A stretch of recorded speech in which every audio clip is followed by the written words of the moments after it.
고 박정희 전 대통령 그리고 그 아들 박지만 씨에 대해서 허위 사실을 유포한 혐의로 기소됐던 시사인의 주진우 기자, 오늘 대법원 판결로 무죄가 확정됐습니다. 이게 이제 박근혜 오천살인 사건 이것과 관련된 고소였기 때문에 이번 선고 결과 더 주목받는데요. 주진우 기자 직접 연결해 봅니다. 안녕하세요. 네, 안녕하세요. 우선 무죄 확정된 거 축하드리고요. 네, 뭐 축하받을 일인지는 잘 모르겠습니다. 네. 이게 그러니까 2012년 대선 직전에 주진우 기자가 쓴 기사 때문에 이게 시작된 거죠? 네, 그렇습니다. 기사가 어떤 내용이었죠? 박근혜 대통령의 오촌간에 살인 사건이 있었어요. 살인을 하고 자살을 했다. 이렇게 경찰에서 보도 자료를 냈는데, 그 사건은 2011년에 있었던 거죠? 그렇습니다. 예. 근데 그 사건이 그냥 단순한 자살 사건으로 보기에는 이상한 점이 너무 많다. 예. 특별히 경찰이 너무 수사를 안 해서 이 사건이 의혹 덩어리다, 이 얘기를 했습니다. 살해 후 자살이라고 하는 경찰 발표가 구멍이 많다. 네네. 근데 그거에 대해서 박지만 씨가 자신의 명예를 훼손했다고 고소한 거잖아요. 네, 그렇습니다. 박지만 씨가 고소를 저한테 6건을 했었는데요. 예. 그 중에 한 건이 이 사건이었습니다. 그러니까 그 경찰 조사 결과 발표에 구멍이 많다는데 그게 박지만 씨랑 연결이 되나요? 그 재판에서 오촌살인 사건 일어나기 직전에 재판에서 살해와 관련된 내용이 박지만의 사주가 있었다. 네. 박지만의 사주로 박용철을 죽이려 한다. 이런 내용이 조금 있었습니다. 재판 내용에 이런 몇 가지 진술이 있었다는 내용을 제가 보도하기도 했었죠. 근데 그거는 뭐 주진우 기자가 그냥 취재해서 쓴 게 아니라 재판 과정에서 나왔던 진술을 인용한 거다. 네, 진술 나왔던 내용을 그대로 판결문을 보고 쓴 거죠. 예. 그런데 그것이 허위 사실이므로 나의 명예를 훼손했다는 게 박지만 씨의 주장이었던 거죠. 네, 그렇습니다. 근데 법원은 뭐라고 판단한 겁니까? 충분히 의심할 여지가 있었고 판결에 대해서도 의문을 품는 게 언론의 역할이다, 이렇게 판결문에서 이제 판시하고 있는데요. 예. 지금이야 그런데 사실 1심과 2심 그리고 그 전에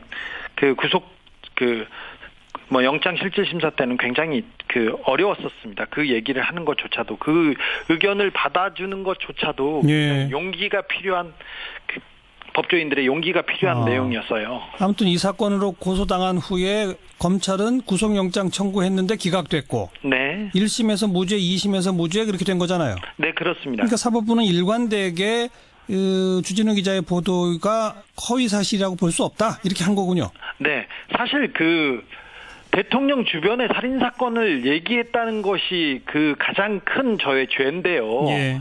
그게 살인 사건이 이상하다. 네. 내용이 크게 다르지 않았어요. 거기에서 벗어나지도 않았어요. 그리고 예. 경찰이 가장 중요한 증거를 잃어버렸어요. 수사 과정에서. 예. 휴대전화에 살인 관련 살해 지시가 담겨 있는 휴대전화가 있다고 얘기하고 다녔습니다. 죽은 박용철 씨가. 예. 근데 휴대전화를 하나를 경찰이 수사 과정에서 잃어버렸어요. 잃어버려요? 네. 이게 말도 안 되는 수사 과정이었는데, 예. 그것도 이상하다고 얘기했는데, 이상한 것을 이상하다고 얘기한 죄로 구속영장이 청구됐었죠. 그런데 다 기각됐고. 네. 분명히 오천간 살해 후 자살이라고 하는 거는 사실은 뭐라고 추정되는 겁니까? 지금 주변 당사자들도 그렇고요. 그리고 관계자들도 그렇고 또 다른 공범이 있었고 그 자리에. 네. 그리고 어떤 세력이 살해를 위해서 준비를 했다는 내용들이 하나씩 둘씩 드러나고 있습니다. 네. 저도 그런 증인을 몇 명 만났어요. 예. 그러니까 분명 사촌 간에 죽이고 자살한 사건은 아니었어요. 예. 그런데 이 얘기가 나오는 것 자체, 특별히 오촌살인 사건 얘기가 나오는 것 자체를 박근혜 전 대통령과 박지만 씨가 극도로 싫어했죠. 그래서 공권력이 남용되면서, 악용되면서 저에 대한 계속된 압박이 있었죠. 네. 주진우 기자는 그 사건 취재하면서 한 취재원으로부터 그러다가 죽는다, 이런 말까지 들었다면서요? 네. 그런 얘기를 너무 많이 들었어요. 그래서 오늘 말고 내일 내일 죽이러 와라 이런 얘기를 한 적도 있었어요. 그러니까 굉장히 위협하고 협박했는데 그게 그 유경재단 폭력 사건 그리고 살해 사건에 관여했던 사람들이었어요. 그래서 굉장히 제가 느끼는 위협은 컸었습니다. 그러니까 저분이 그 당시에 쇠파이프로 누구 머리를 깨인 사람이었고 저분은 그 쇠망치로 누구의 다리를 부러뜨린 사람이고 그런 사람들이었는데 그런 사람들이 저를 협박하니까 굉장히 또 압박이 심했죠. 지금도 그런 협박은 계속됩니까? 가끔 하는데요. 가끔 한 2주 전에도 그런 협박을 했었는데요. 이제는 좀 만성화돼가지고 그냥 지나가고 있습니다. 네. 자, 어쨌든 박근혜 오촌살인 사건은 재수사의 가능성은 없는 겁니까? 지금 광역수사대, 경찰청 광역수사대에서 수사를 하고 있습니다. 재수사를 해서 20여 명의 수사 관련자들을 불러다 조사를 했고요. 저도 그 중에 한 명이었어요. 참고인으로 갔다 왔는데 이게 뭐가 문제냐면 공권력. 그러니까 경찰이 1차 초등 수사를 하다가 그냥 덮었어요. 2011년 9월 6일 사건인데 그 새벽과 아침에 두 주검 사체가 발견됐는데 그날 오후에 이미 한 사람이 죽이고 자살한 사건이라고 중간 수사서 결과를 발표했어요. 그리고 CCTV나 통화 내역 조사도 안 하고 덮었고요. 그다음에 아까 말했던 박용철 씨, 살해당한 박용철 씨의 휴대전화가 사라졌어요. 경찰에서 수사 과정에. 근데 이런 부분이 먼저 밝혀지고 규명이 되고 나서 수사가 진전해야 되는데 경찰이 자기 발등을 찍어내면서 그러니까 경찰을 수사하면서 이 진실을 밝힐 수 있을지는 조금 의심이 되고 조금 의혹의 눈초리를 쳐다보고 있는 입장입니다. 벌써 한 20여 명 주기자를 포함해서 소환해서 조사했다는데 거기에 1차 수사를 담당했던 경찰관들은 없는 거예요? 수사를 하고 있는 것 같은데 초반에는 없었는데 분명히 그 수사가 1차적으로 진행돼야 된다고 봅니다. 거기에서 진실은 그 안에 다 있어요. 네, 이게 어렵게 다르게 찾을 필요 없이 경찰 캐비넷에 진실은 다 있다고 봅니다. 언제쯤 그 결과가 나올까요? 수사 결과가?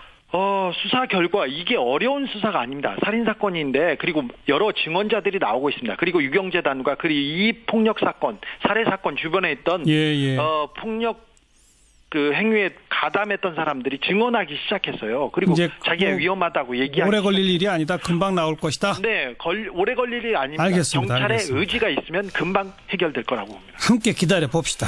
수고하셨어요. 네. 유경재단의 전 법인실 부장인 이안무개 씨가 나타납니다.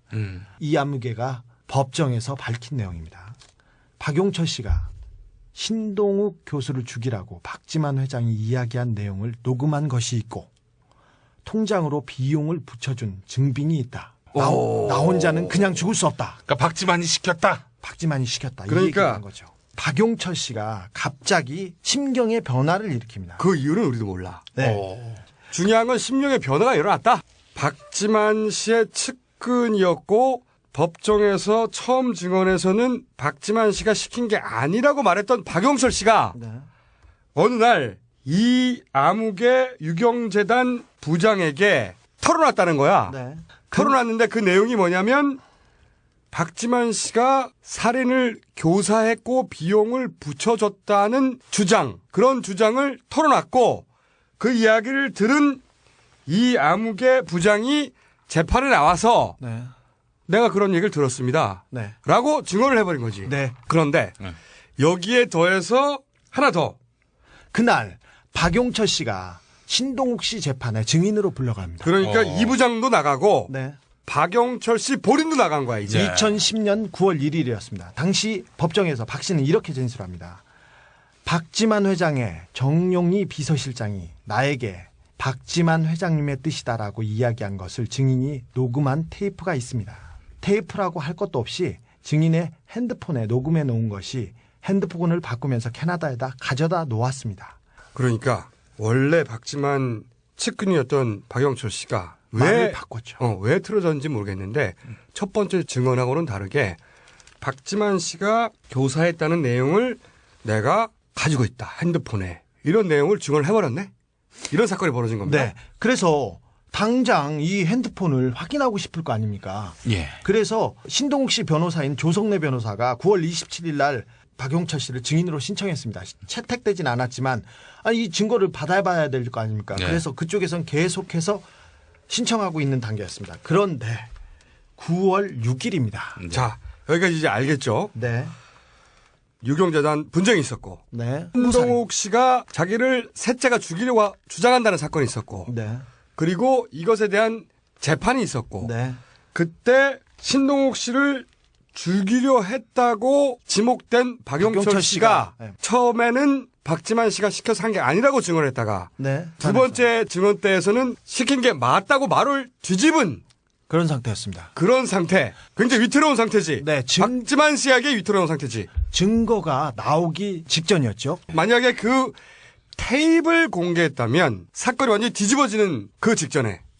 자, 그런데 여기서부터 진짜 중요합니다. 그런데 9월 1일 날 재판에 갔었는데요. 박용철 씨가 재판하고 며칠 후인 2011년 9월 6일 박용철 씨가 강북구 수유동 북한산 국립공원 앞에서 변사체로 발견됩니다. 오, 이거 완전 미스테리 영화의 근데 기본 구도야. 더 무서운 것은 박용철 씨는 얼굴과 배를 열 몇 방울을 오호. 안자당한 상태였습니다. 그래서 내장이 길바닥에 쏟아져 있었습니다. 점점 으시시해지잖아 이거. 눈썹, 콧구멍, 입 주변이 다 찢어졌고요. 가슴과 얼굴, 배 다 찢어졌습니다. 근데 어이구. 중요한 거는 배가 칼을 찔렀지 않습니까? 네. 칼을 찌른 상태에서 기역자로 도려내고요. 아이고. V자로 꺾어서 냈습니다. 이거는 이거는 전문 정말 킬러. 전문 킬러들이고요. 살인 청부업자들이나 아주 흉악범들이 하는 아니 이게 그런- 보통 일반인들은 찌고 나면 무섭잖아. 아니, 일반인들 못 찌릅니다. 못하지 이렇게. 자, 근데 우리가 영화에서 많이 봤잖아. 찌르고 돌리고. 근데 이게 씨발. 끝이 아닙니다. 진짜 시체 무서워. 옆에는 망치가 하나 있었는데요. 망치로 박용철 씨 머리를 3번 가격해서 두개골이 3군데가 다 함몰된 상태였습니다. 죽은 사람을 계속